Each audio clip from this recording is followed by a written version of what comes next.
We'll let folks in.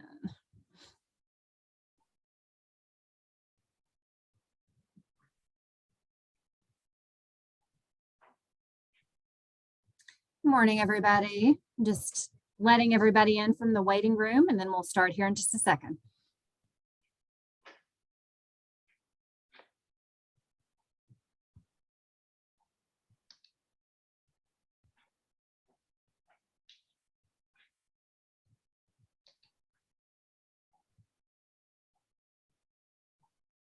Okay, great. I think that's got all of us. So good morning and welcome to this event of the Red Mountain Reading Series.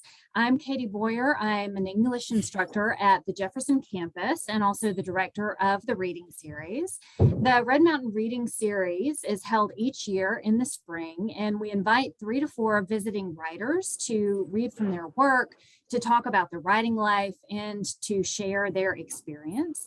And this year's theme is The Way I See It.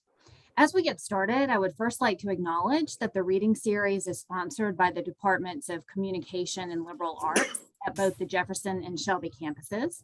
And we're also supported by our local chapter of Sigma Kappa Delta, which is the English Honor Society for two-year colleges. And the advisors and sponsors of SKD help these events run smoothly. Also, if you are a student and you're attending for extra credit, please put your name first and last and your instructor's name in the chat. And I'll be going through and making sure that I'm giving credit to those who attended and letting your instructors know that you were here. So there will be an opportunity for questions and for discussions at the end of the session.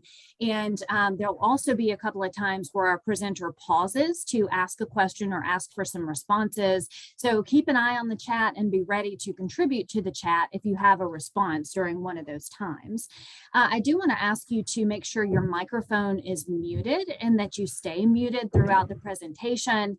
But if you would like to keep your video on, that's great. It kind of gives us a crowd sense. It lets us know that other people are on the call with us. So it's up to you whether you turn your video on or off. As long as your mic is muted, you'll be all set. So allow me to introduce our speaker. PJ Powell lives in two worlds as a writer.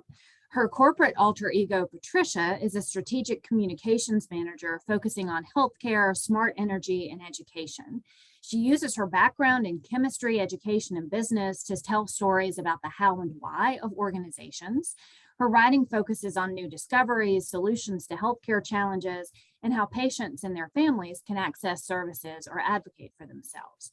She also writes short fiction, often including a speculative or a fantasy element, and personal essays discussing her experience with what kids these days might call adulting.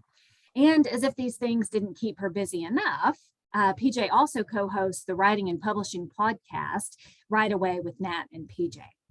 And one thing that I've really enjoyed about PJ's short stories is that they often end with a twist. And it's a twist of the best kind. So in two stories that I read that I really enjoyed, A Double Bind in Rhinelander and Commencement Rites, there are surprises that a reader can't see coming, but that make perfect sense and give the story an additional layer of meaning and a really satisfying close. And her nonfiction doesn't include surprise endings, but it does show a related interest in contrast and the narrative interest that's caused by differences. So because I've seen how deftly she handles contrast and tension between opposites, I'm very interested today to hear how she'll discuss bridging the gap between the corporate and the creative writing worlds. And her talk today is entitled Science/Fiction, Writing in Two Worlds. So please join me in welcoming PJ Powell. Thank you so much, Ms. Boyer. I really appreciate it. I'm so excited to spend this time with you today. Thank you so much for taking your time to come. Hopefully we'll have a lot of fun. I will just real quickly show you what we're going to talk about today.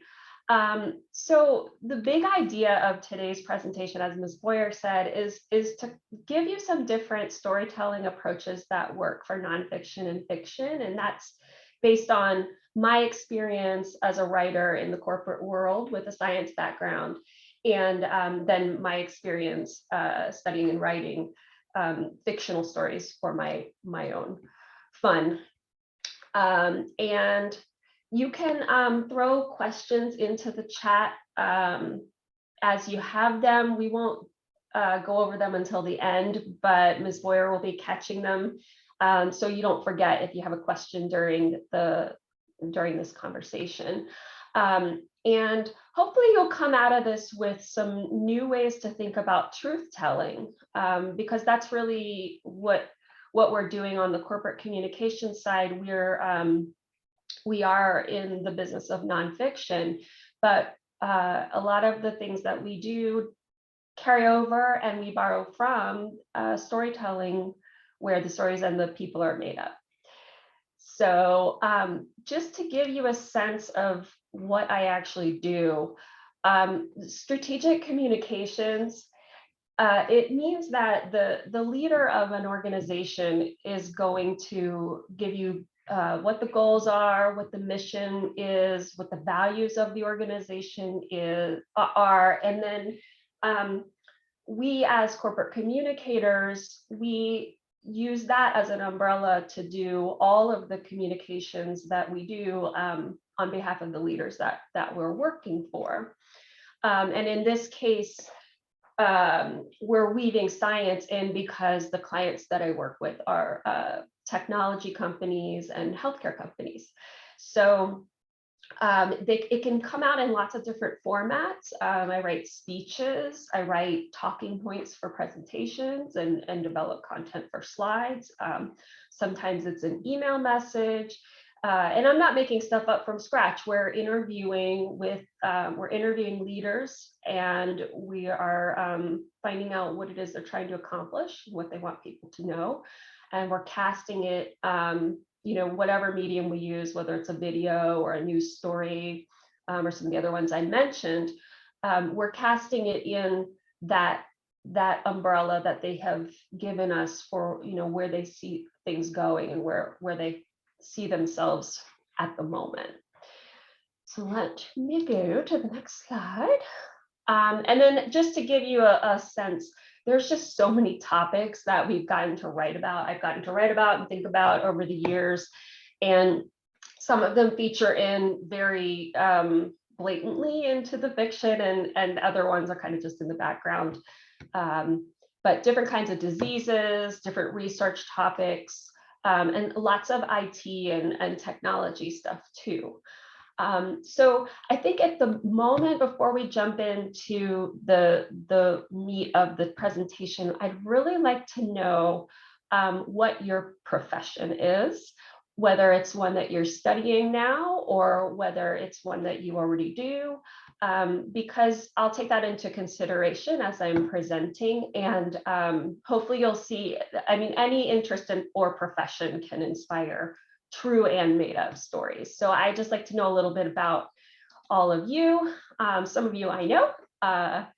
So we've got probably a pretty good variety in here. We have, and you can type this to everybody or you can type it to me, but I'd really love to get a sense of what you're studying or what you're currently practicing as a professional.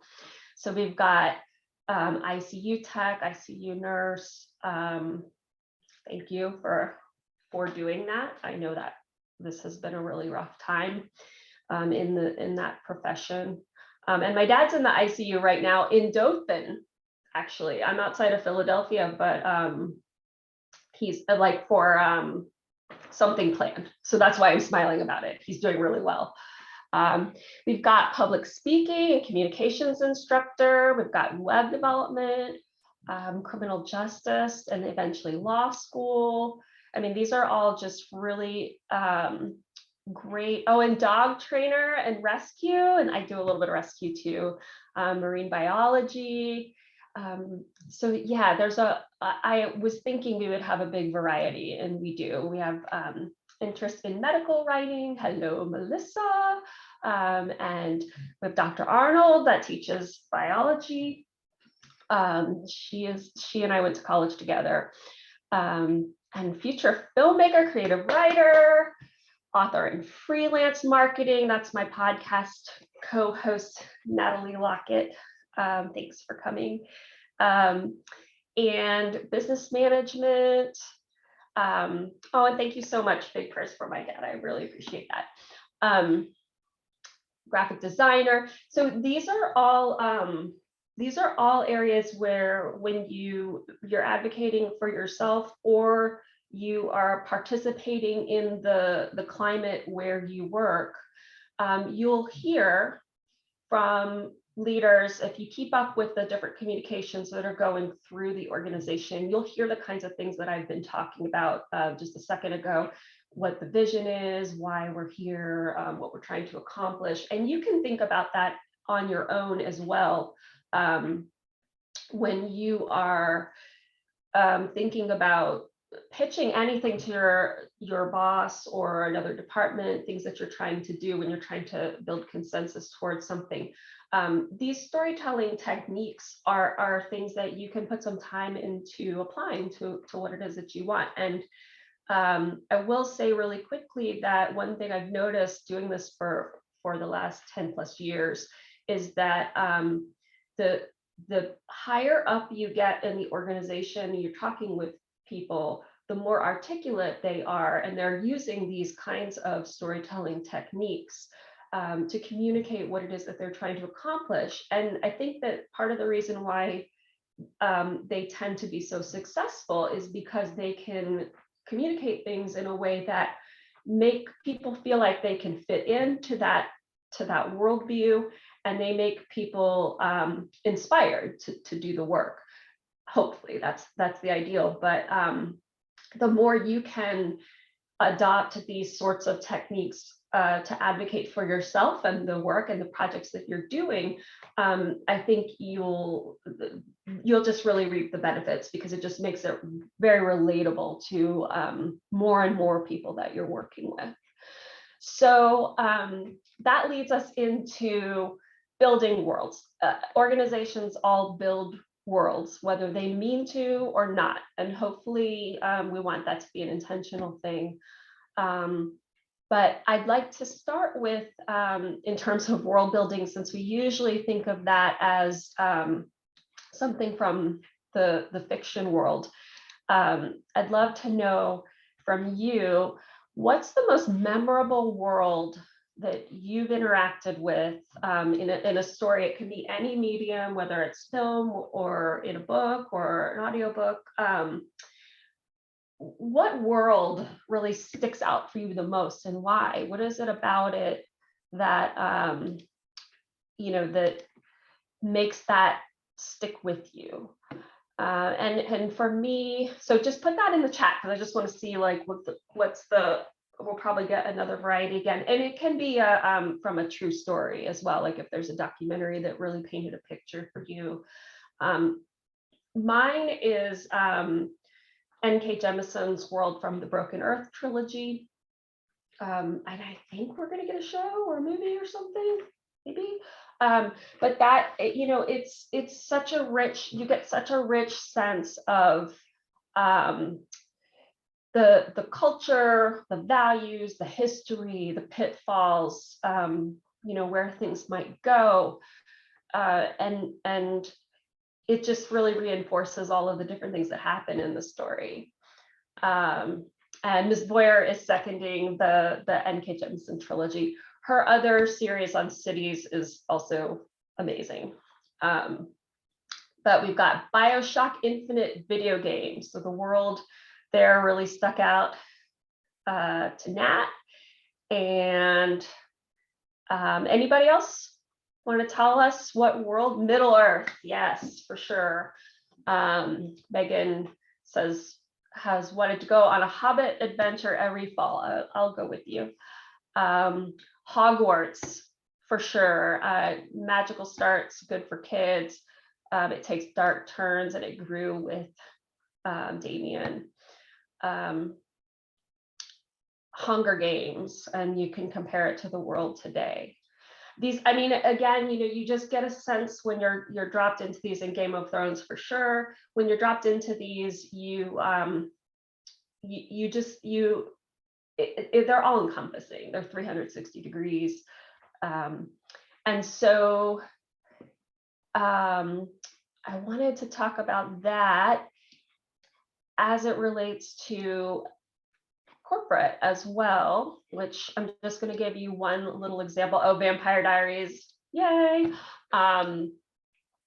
So, you know, the same way that a world can stick with you, in corporate communications, you can create a world that will stick with people, whether it's the people that work there or whether it's people that that are being served by the organization. And so this example is a hospital that we worked with, and they have really, really great cardiac care, really advanced technology and advanced training on their staff.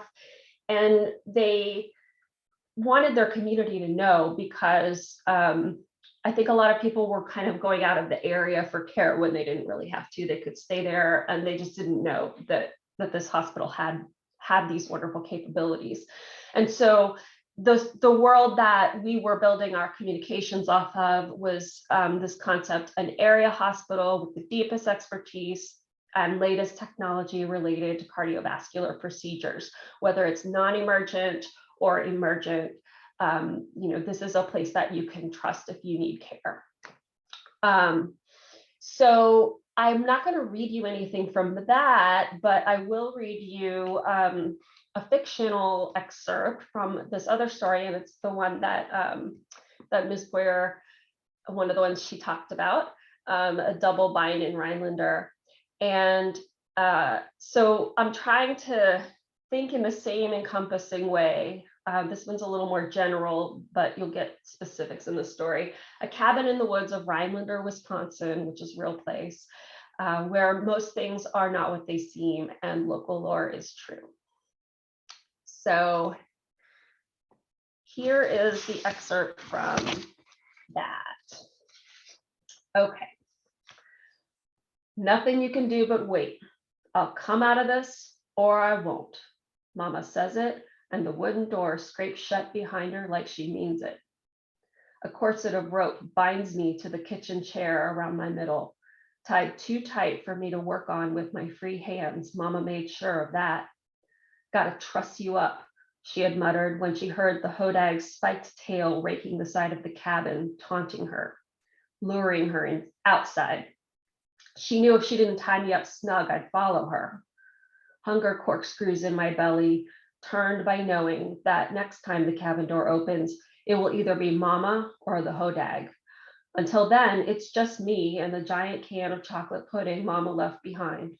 Cafeteria pudding, not her homemade pudding, which lines the counter, freshly canned in neat rows of jars ready to sell in the town's gift shops. Let people taste what the factory spits out, and then try the real thing from my kitchen. Wisconsin chocolate, Wisconsin dairy, she always says. If they only knew. Mama thought the hodag didn't exist, told me it was just some hoax designed to lure tourists into Rhinelander. Fine by me, sugar. More people come to see that nonsense, the more buyers for my pudding. I told her the hodag does exist, that by All Hallows Eve, it would come for me. I knew because the hodag shrieked this promise into the air, willing the wind to deliver it to me on summer's last breath through the crevices in the bedroom shutters Mama always keeps shut. The wind obeyed, and the season sharpened its crisp edges while it waited. Now Mama's battle cries echo outside while a familiar shriek drifts through the timbers like a specter. The hodag does not lie. So that's that one. Hopefully you want to go camping in Rhinelander, Wisconsin now. We can all go together. So you can, hopefully create a whole, you have a basic idea of what your world is, and then you can really flesh that out with the different details that you give when you talk to people or when you're actually writing. So to get into our next part, I want to know which, and in the chat again, which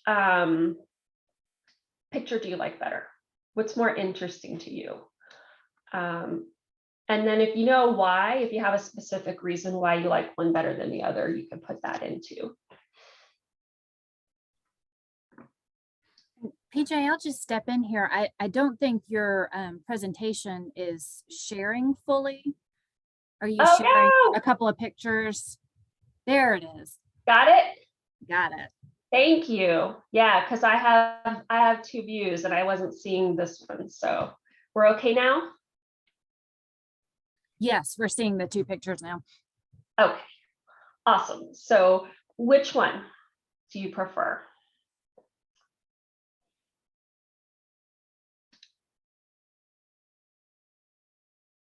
Or maybe no one likes any of them. Maybe no one wants to go there. Okay, we got the one on the right, the tightrope walker without the person.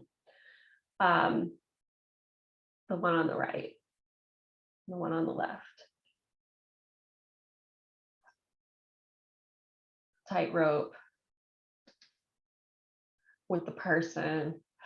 So a lot of times, you know, and maybe maybe you've had enough of people and you just want to look at a pretty vista.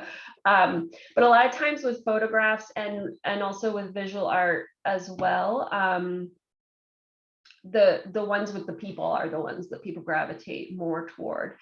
And you know, when we write for school, we are a lot of times writing, and I don't mean in your creative writing classes, but I mean when you have to write, I don't know, like a lab report or something like that. The point is to just convey information, and there's really no person, there's no character. You might make an argument to share an opinion and try to convince people, but a lot of times the characters are missing. Or people are missing, and that doesn't necessarily have to be the case, especially when you're telling stories at work, and you can think of real people as characters in stories, and you can factor them into the true stories that you're telling. So the advantage of this is that in real life, you can actually talk to these people, and so interviewing is actually a real, it's kind of central to all of the communications that we develop. We could go on the internet and read a bunch of stuff, you know, from reputable sources. We could look people up on LinkedIn when we want to talk about them. We could, and we do our homework, right? But a person is always going to be able, a person connected to the thing that you want to write about is always going to be able to give you new ideas and new ways to look at things. And they're always going to say interesting things that can bring your story to life.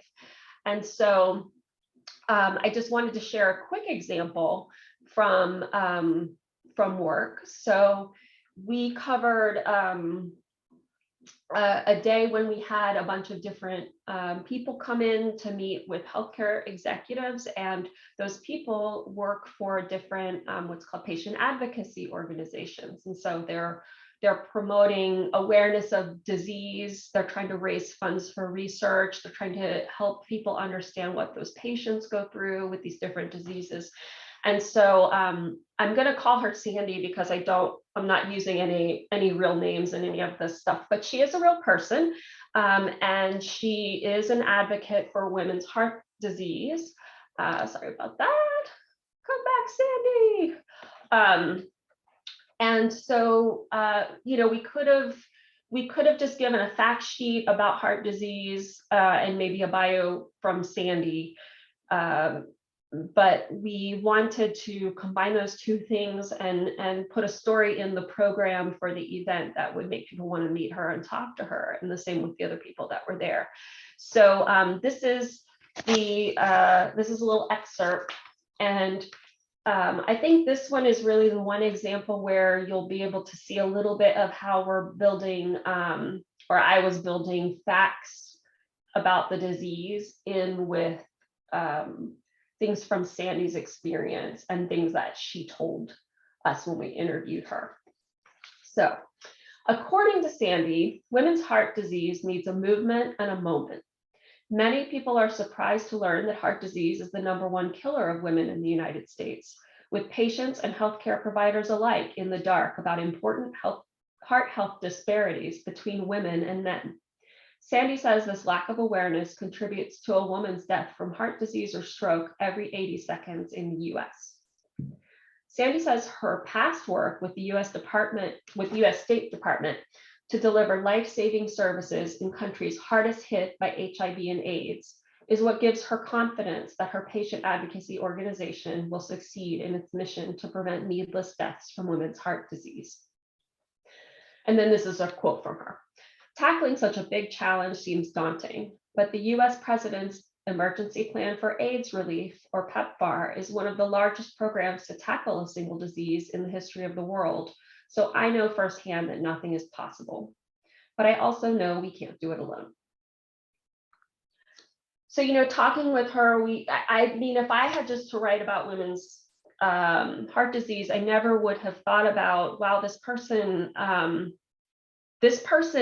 was on the ground in a policy program that shifted the course of AIDS treatment globally.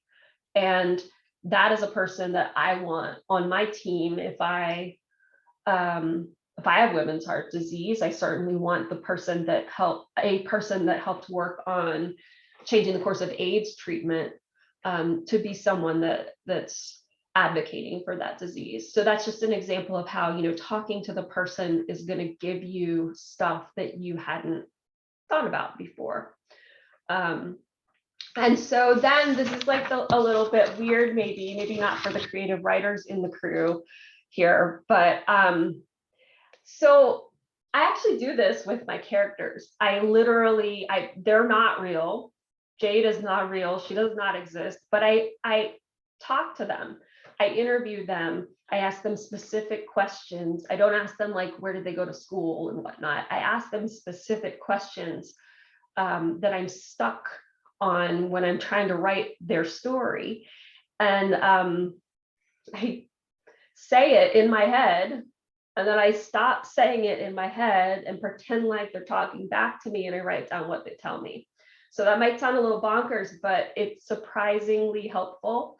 So if you're doing some creative writing, I would definitely recommend actually asking your characters and pretending that they can talk to you if you don't already do that.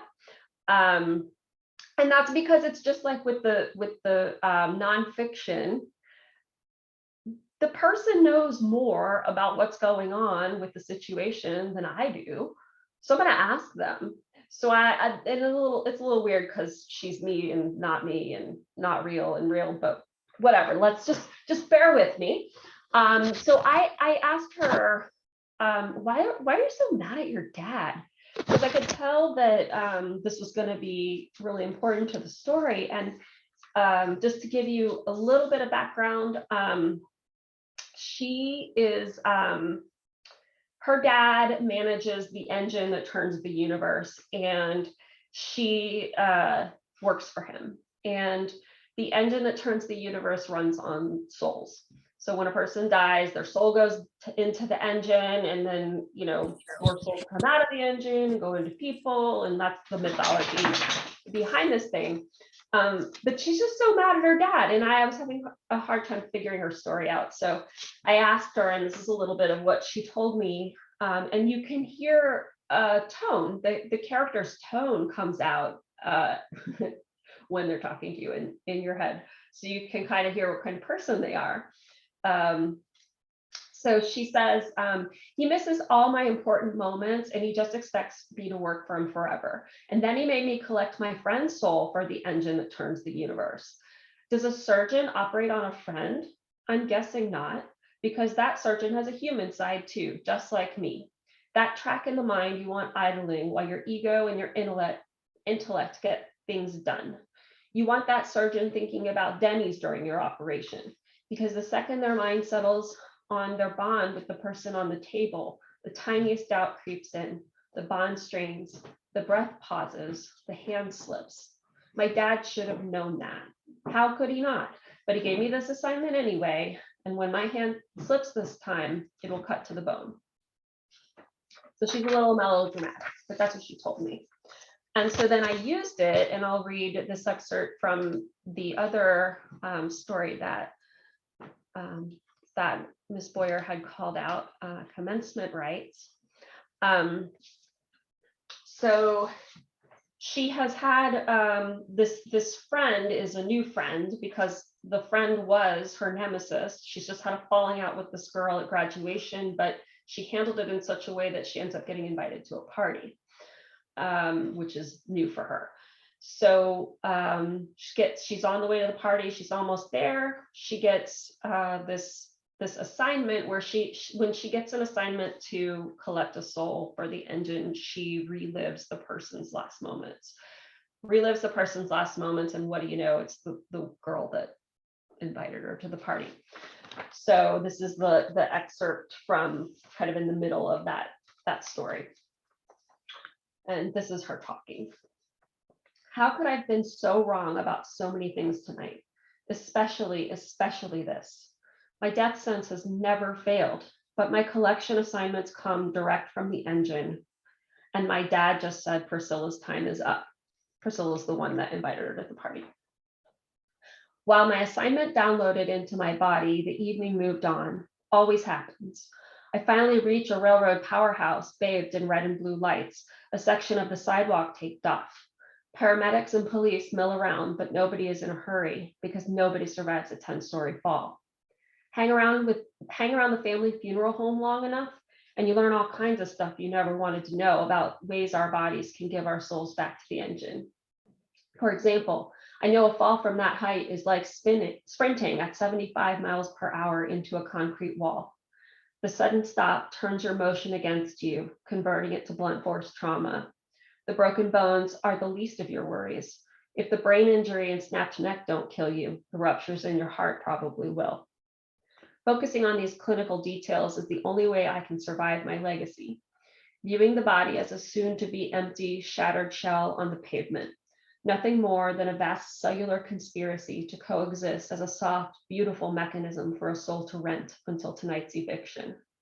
A soul, not my broken frenemy, not the girl I told just a few hours ago that she had more years to live, not the girl who decided to dance like no one was watching just in case I was lying, until she danced right off the edge of the night. The covered body could be one of the fallen painter's tarts crumpled at the base of the partially renovated building, or a discarded white graduation robe like the ones we wore tonight. The all-over itching I felt earlier has centered in my chest, so I know the soul has withdrawn from the body's tissues. Nobody will stop me from doing what I have to do because they won't even notice that I'm here. Approaching the body, my itching abruptly stops. Two small, slow-burning glows come from an end of the sheet. So you have to go read to see what the glows are if you want. But all that whole story came from that conversation with that character, and then informed a much larger story that she's part of that I'm revising right now. So I would just recommend in real life and in fake life, talking to people, see what they tell you. You might be surprised. And then the next part that I found to be really helpful from, going from work to writing fiction is the concept of bringing things under some sort of theme. And I call that what happened versus the story of what happened. So just as a quick check-in with you, if you do not mind, tell me in the chat. You may or may not, you may love theme parties, you may hate theme parties. What does a theme party have going for it? So you get you're going to a party with 30 people that has either some sort of theme, like a mystery, murder mystery, or this picture's Mardi Gras, or you're going to a party where it's just a party with 30 people and you don't know why, it's just everyone's coming over.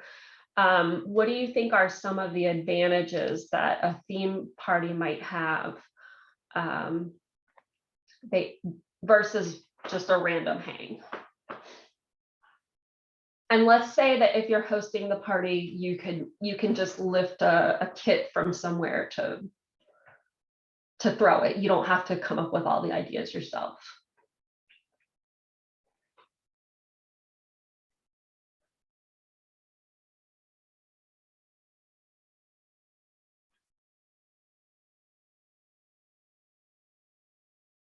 So we have, thanks, Ms. Boyer. It gives you a chance to be creative, something to start talking to people about. I love this from Whitney, having a theme party answers a lot of questions without having to be asked. Anybody else thinking of any reason you can come up? Broader possibility of new experiences. Yeah, so and when I think about this, and I think these kind of go toward this as well, you have a little bit of a structure that you can follow. There, Wyatt says the theme gives you structure. You know what your character is supposed to be, how you can be someone else within the theme. And so, yeah, so I would say, you know, when you're having a party, if there's a theme to it, if you're the one hosting it, you kind of can think about how you're gonna run the evening. And then if you're attending, you kind of know what's expected of you, and you would make some choices based on what the theme is. And so it's kind of that same idea, and at work and in your fiction. So at work, if we stick with that same event that I was telling you about, you know, we had about, it was an 8-hour day of all these different presentations, and we interviewed people in the hallway between sessions and whatnot. And we needed to put together some sort of recap of the day, especially for the people that had wanted to go that couldn't go. And so, you know, if you think about what happened versus putting a theme on it and the story of what happened was basically in the conference agenda. You had a bulleted set of presentations from different people about different things. And we had some responses to those from our hallway interviews. So we could have just done like a highlights reel from that. And that might have been informative, but what we try to do when we have a giant, and this is like when you're writing your stories too, you have this giant set of people and places and things that happened and all these details. And if you can look for patterns, you can kind of figure out what some possibilities are in terms of what you want the story to be about underneath everything. And that can help you decide which things stay in and which things go out. And it can help you decide how you're going to tell that story versus being kind of stuck with what we would have had otherwise, which was this bulleted list from this agenda that just kind of goes from A to Z with no unifying thing other than that there are a bunch of different diseases represented here. And so the pattern that we picked out that day, we kept hearing without asking people, you know, to tell us this, people kept saying, gosh, there's so much more to be done. You know, we're doing a lot. I thought that we were making some real headway on some of these diseases, but there's so much more to do. And so that became our theme. And I wish that I could play the video for you, but I can't because it's always proprietary. But basically having that, because there is more to do, we were able to pull clips from all different parts of the day, go in all different order to tell that story. And I think that it made the end product a lot more interesting too, than having to just, you know, sit through kind of just the first we did this, then we did this, then we did this. And so for me, for fiction, it's a harder thing for me to get at. But one place where it's worked for me recently was in a personal essay. So that's the one I'm going to share with you a little piece of it. And the essay's coming out next month. But basically, I had to generate a series of drafts just like we had a series of interviews at work and all of the presentation footage and stuff, I had to write this thing 4 or 5 different ways, and kind of just almost free, like, stream of consciousness, and then look for patterns the way that we looked for patterns from the interviews in the other example. And the story, or what happened, was my mom's hospice journey. And when something like that, I'm a person who, when something like that is going on, when I'm really in crisis, I'm writing a bit during it, for my sanity, and then I'm writing a lot after it to try to process it. And so I wanted to share that, but I wasn't really sure how. And over the course of these drafts, the pattern that emerged was this emotional arc for me, which was being so powerless, as my mom's fading, and she knows and we know that she's very near the end of her life, feeling so powerless, and then how she actually empowered me during her final days. And so that changed I didn't just give a set of, like, these are all the things that she went through as she declined. It became more about this journey that we took together, and how she mothered me really one last time, by just paying attention and kind of knowing me as a person, and like what her daughter needed, basically. This is also a commentary on Googling everything to solve your problems, because that's usually what I do. So this is called Loving Algorithms. And this is the last excerpt that I have for you. I'm going to drop you in kind of in the middle of it. And the excerpt's kind of short. So basically, I've started the essay by talking about how really, like, as a science person, I express my love for you by giving you information to help you solve your problems. Love it or leave it. Like, that's kind of my MO. That had always worked with my mom. She was a nervous person, and she would call me worried about things, and I could get her information, and I could reassure her with the information. And that was really part of our dynamic of our love, my love going to her.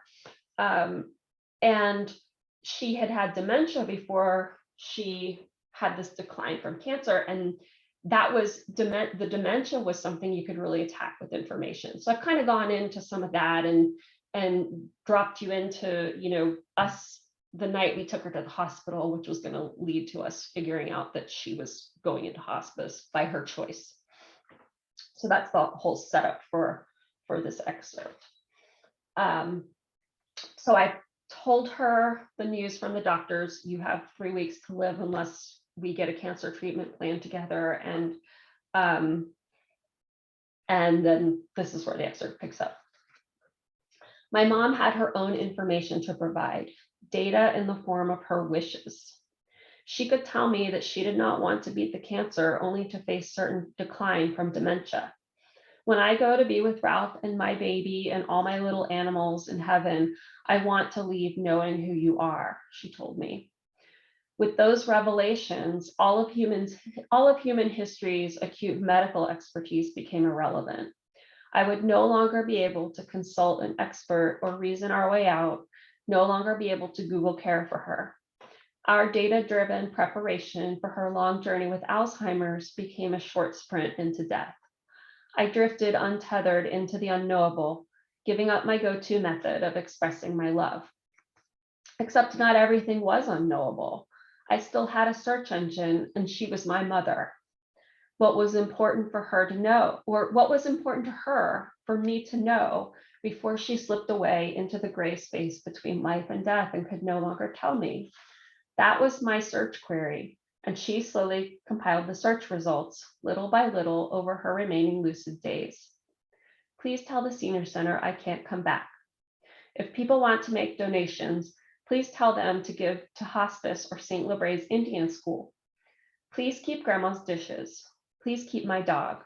I would like to be buried in South Carolina instead of Florida. Here are the people I would like to say goodbye to, and I might need your help to get to all of them. Oh, and I want to be buried in a new dress. Can we look for something online? While I grasped and flailed in a free fall, she became the one connecting the dots, compiling data as an anchor for me while giving me tasks I could complete to show my love for her. So that whole thing of my mom being my search engine, I mean, that is what happened, but that's never the way that I would have told it if I hadn't done a bunch of drafts and then, realized that that underlying thematic dynamic of powerlessness to empowered was really something that I could use to frame the whole story around.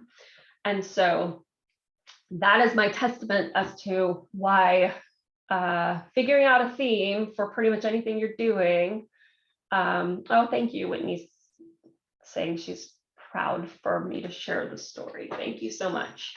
My mom would have loved knowing that you are getting to see her picture and hear about her. She loved people so much. So I know that she'd be happy too. But yeah, you can use a theme, use themes, use them all the time, use them as much as you can, because they will really help you prioritize what it is that you want people to get from what you're communicating.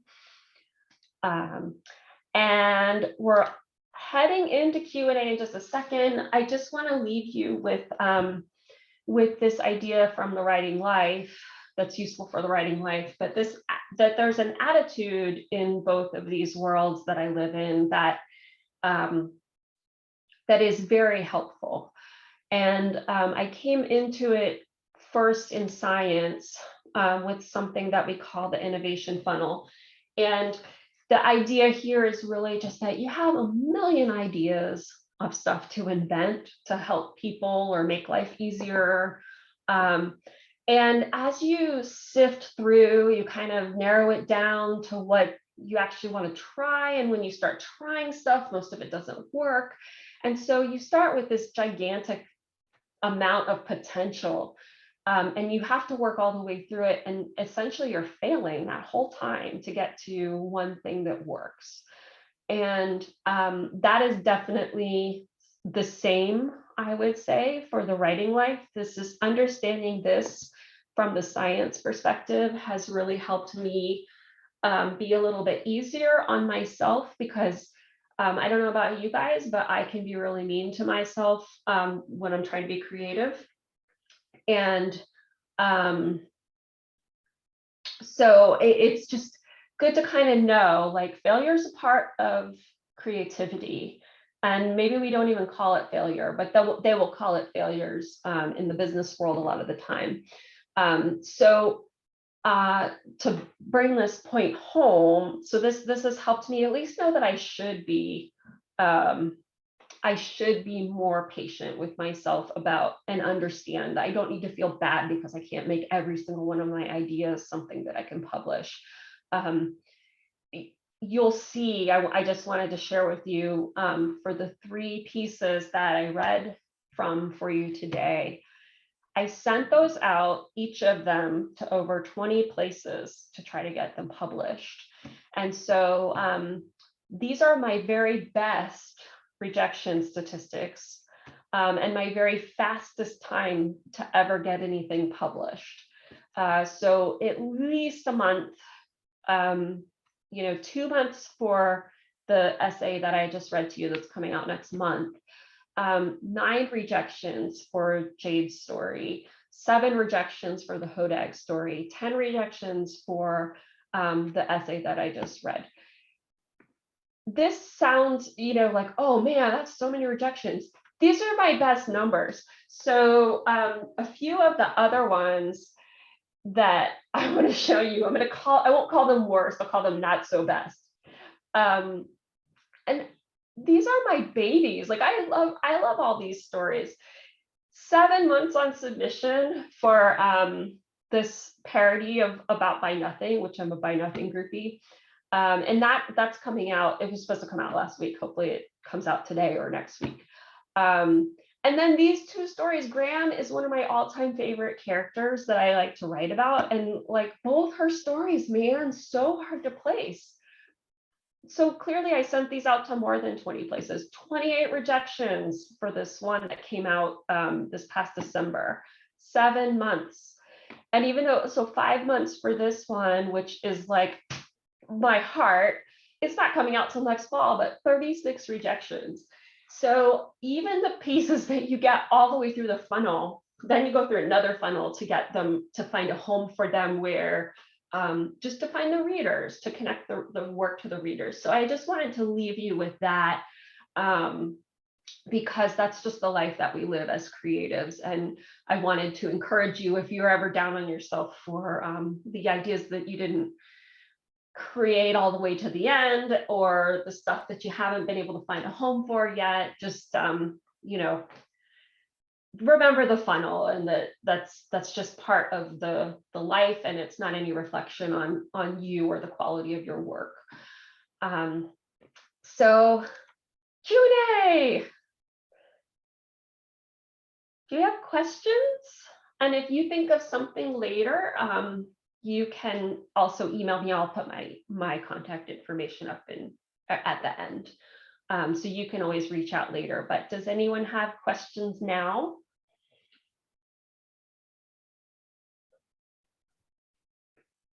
I'll ask one and give folks time to type something in the chat. And if you do have a question, go ahead and type it in the chat, and I'll read it out to PJ. But do you have a preference for the kind of writing you do? Like, do you like more of the corporate stuff, or do you like more fiction, or is it like different days, different moods? You have different preferences? Yeah, it's kind of, it kind of depends. For work, it depends more on the topic. Like some of them are super interesting to me, and then some of them are more, we wrote press releases one time for people winning awards, and they were healthcare awards, but I mean, like, that's not so exciting for me to write about. I mean, congratulations to them, but not so exciting. But then writing about like blockchain and artificial intelligence, like that's really cool, or the stem cell stuff, really cool. For fiction, I have, like, my stuff's all over the place right now, and that's because of that funnel. So I've got stuff that I wrote in college that I'm reworking and sending out to publish, just because I feel like I'm rescuing my darlings. But so that's more of like a let's get this done. So stuff's all over the place. But I love sci-fi and fantasy. So my very favorite place to be is writing and reading sci-fi and fantasy. So in the chat, Melissa says, thank you for sharing your perspective on rejections. Perfectionism can be the enemy of the good. It's good to remember that failure is part of the process.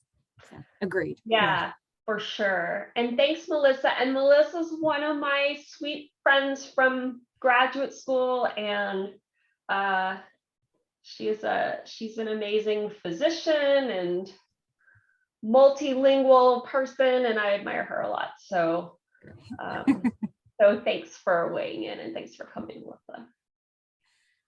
Ashley Kitchens also asks, do you find that people are more interested in the personal connection to real life stories now than more fantastical or fiction foundations? It depends. So it's kind of community based, but like which community you're interacting with, right? So you have there's the real diehard sci-fi fantasy fans. They've always been around, and they always will be. And I think that they are gravitating to those stories more than ever as an escape from some of the stuff that we've been dealing with in the real world. But then I'm part of a memoir writing community, and that's where I've gotten my studies for personal essay and some coaching for that. And they really want this, they prefer the stories that they read to be real. And I'm not really sure why that is, but I know that there's a giant contingent of people that they prefer, it can be like creative nonfiction, but they prefer to read stories of real people. So it's kind of, I think you can thrive in either place, but it's the readerships maybe overlap a little bit, but not so much. So it's good advice to know your audience. Yes. Okay, so Damien Hocutt is asking, when you interview your characters in your head, does it ever get out of control, like an argument, for example? I haven't tried. So I'm letting them talk. So I don't argue with them. I get to decide later whether what they say gets into the story or not. So I don't tell them. I don't tell them that I might not use what they tell me. But I haven't. So when I write dialogue, that's also similar. And then there are arguments a lot of the time. But again, at that point, I'm still kind of the fly on the wall. So I try to picture the two characters and try to just let myself hear that interaction. And I think some of that might come from all the television that I watch, to be honest, because that's, I hear so much dialogue. And then all the interviewing that we do at work and all the meetings I go to. So yeah. Yeah, and it seems like a person's word choice or a character's word choice is really kind of a direct line into their personality, into their priorities and what they're all about. Yeah. So.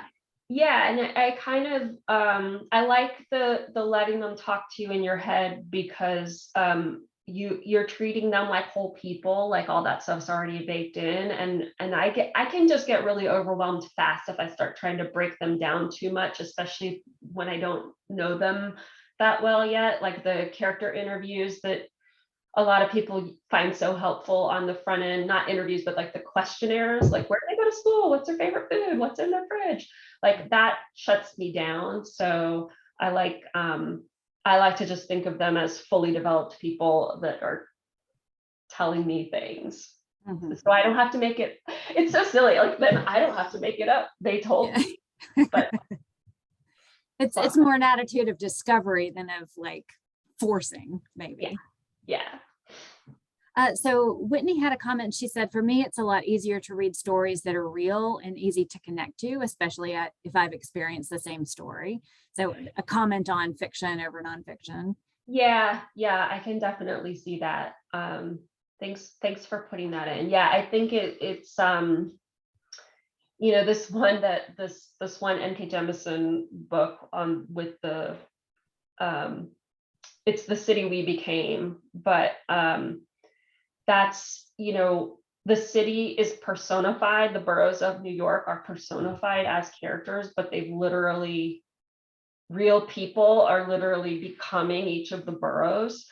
And like something like that drove, Becky's actually here too, so Becky's my mentor, but that drove her nuts. And she's in for all the space stuff, she's in for all the sci-fi stuff, but yeah, my mother-in-law is the same way. She wants to see experiences that she can relate to directly, and I think that it's so hard to do that with fantasy. So mm-hmm. Yeah, it takes all kinds of readers and all kinds of writers, maybe. Yeah. Okay, so Melissa also has a question. How much background of the world do you have created in your head before you're writing, or does the background mostly develop as you're writing? So it's evolving for me. My goal as a long form fiction person, like someone who ultimately wants to have published novels, I'm really trying to prepare a little bit more before I jump in. So I'm trying to do writing exercises and conversations with people, with actual other writing friends to develop some of that ahead of time, because the novel is such a complicated animal compared to the short story that I feel like it's taking me forever because I don't have a plan. But I think if left to my own devices, yeah, I just want to figure it out as I go. Like I usually start with an idea, like with the Jade story. It's just, what if an engine turned the universe and some of the souls don't get there like they're supposed to? And there's this girl that's really bent out of shape because she has to deal with that. And she'd rather be an augmented reality programmer.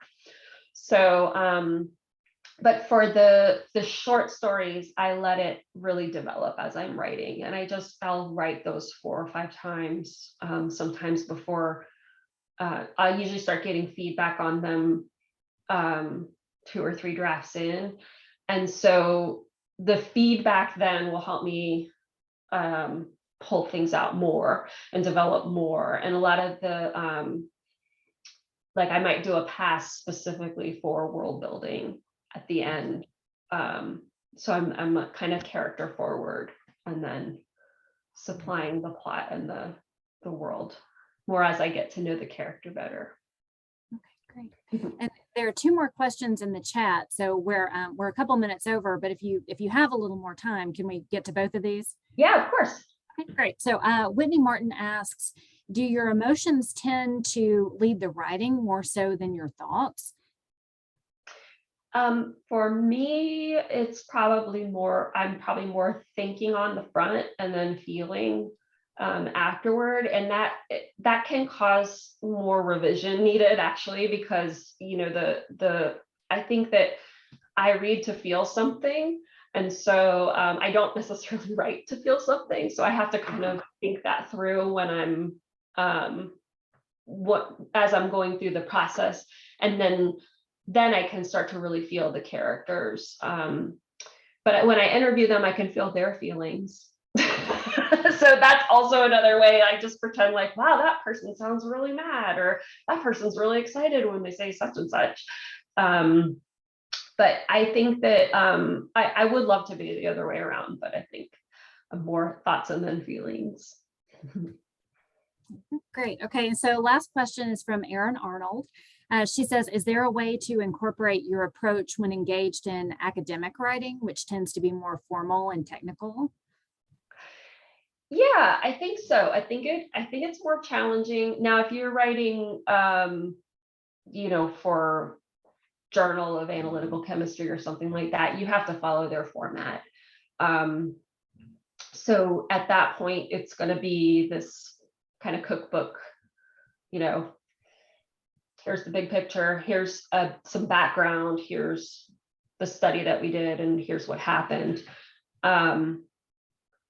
But if you read some of the science journalism publications, you can see really good examples. Popular Science is maybe a little bit more layperson than I'm thinking, but maybe like Scientific American, you'll see that they can get pretty technical while still telling a story. There was one, Wired is another good one. Wired had a feature article on blockchain, but they told it from the standpoint of a couple. It was called Blockchain, a love story. You learn all about blockchain, but it's told through the eyes of the boyfriend and girlfriend that came up with the idea, and how they brought it out there and put it out there, and why they did that, and it was actually really technical, as blockchain is mind-bending to me. So and cryptocurrency. So yeah, so you can do it, but I would say that I can't give you like the textbook way to do it. I think I'd have to just keep reading good examples of it and try to like get the osmosis and then break it down. Mm-hmm. Yeah, kind of like interview the journal where you're going to be publishing and get their style. Yeah, for sure.